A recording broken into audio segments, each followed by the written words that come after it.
Mesdames, Messieurs, bonjour ou bonsoir.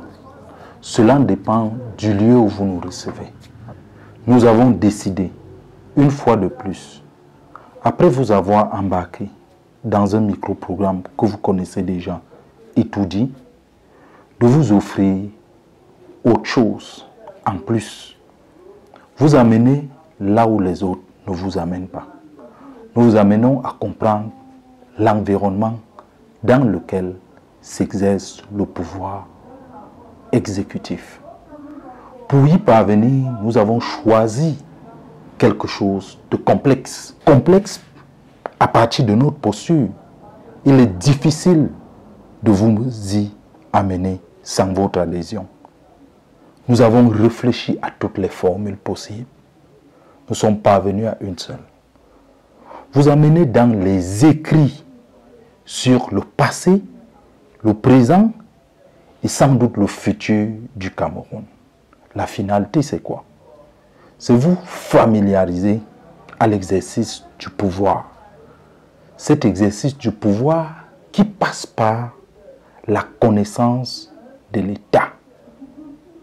En réalité, nous sommes dans notre mission traditionnelle de notre laboratoire de vous donner le contexte dans lequel les politiques sont élaborées et dans quel contexte ces mêmes politiques peuvent ou ne pas être implémentées et quelles sont les opportunités qui se présentent.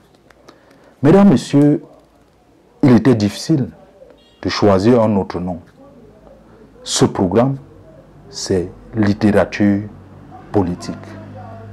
Littérature politique, c'est un choix des textes, des productions scientifiques et peut-être non scientifiques aussi, mais davantage scientifiques sur la marche du Cameroun. Pour commencer, nous avons choisi un ouvrage que nous trouvons majeur.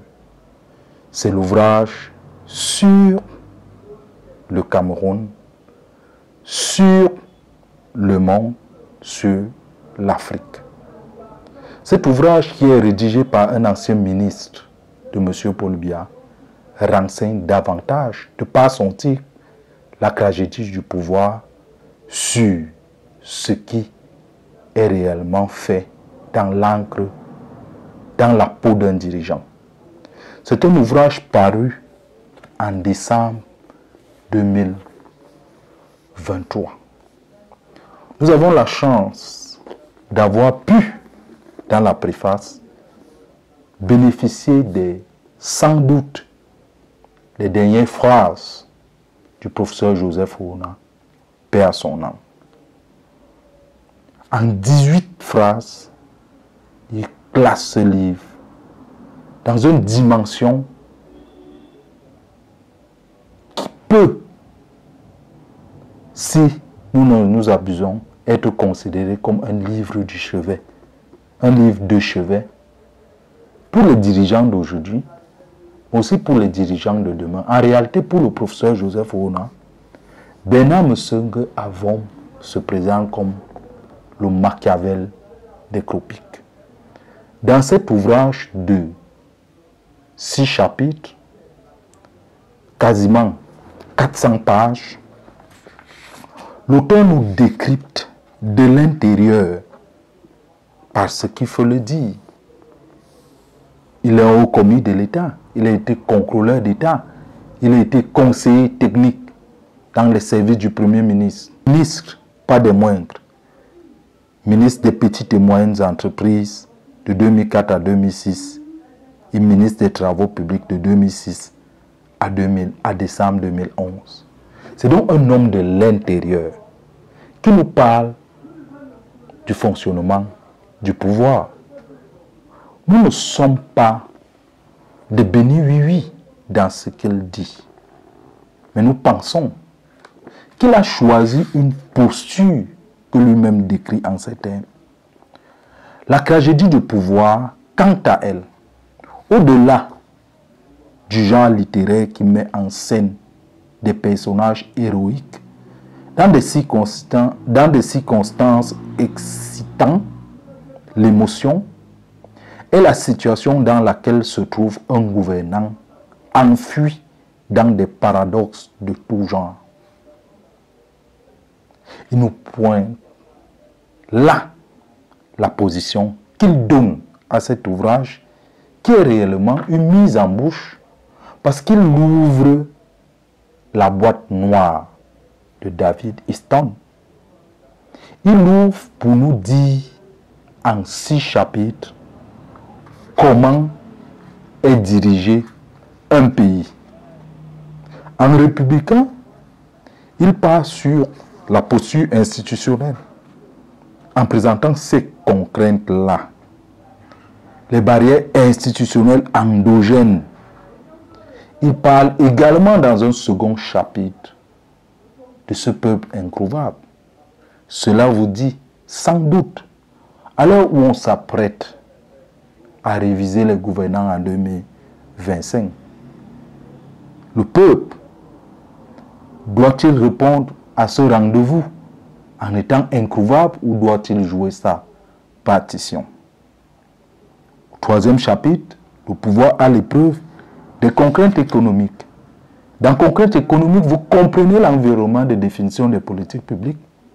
Vous comprenez les écarts de l'intérieur dans la mise en place, dans la mise en œuvre de ces politiques publiques et leur transformation en action publique.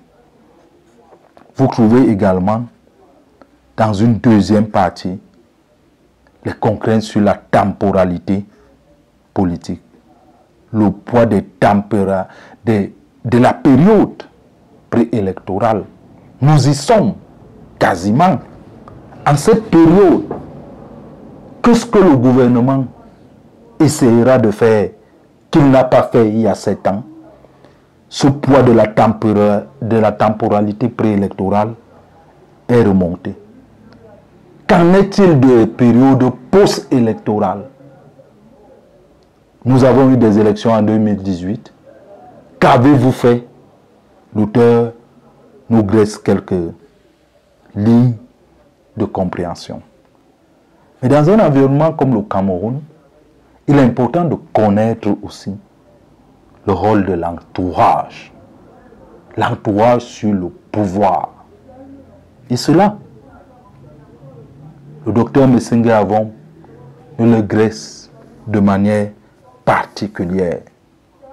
Nous graisse de manière particulière en nous réservant un dernier chapitre que je refuse de vous donner ici, en vous invitant à lire cet ouvrage et surtout à lire et relire la préface.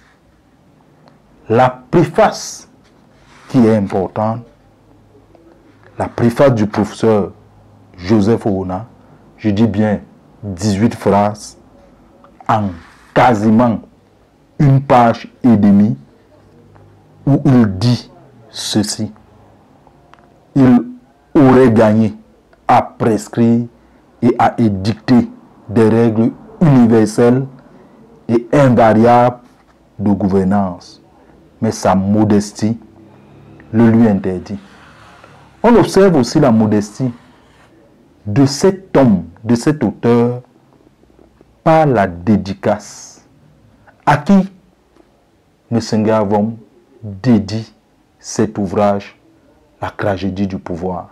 Il dédie cet ouvrage à M.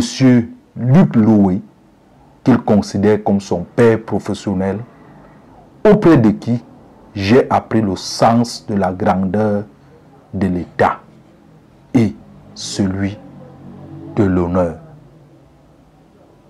Cette dédicace résume en partie le choix de cette production sur la littérature made in Cameroun, sur la politique, sur la littérature made by d'autres sur le Cameroun.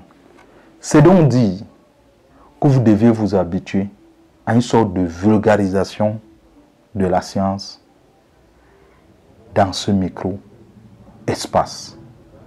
À la prochaine.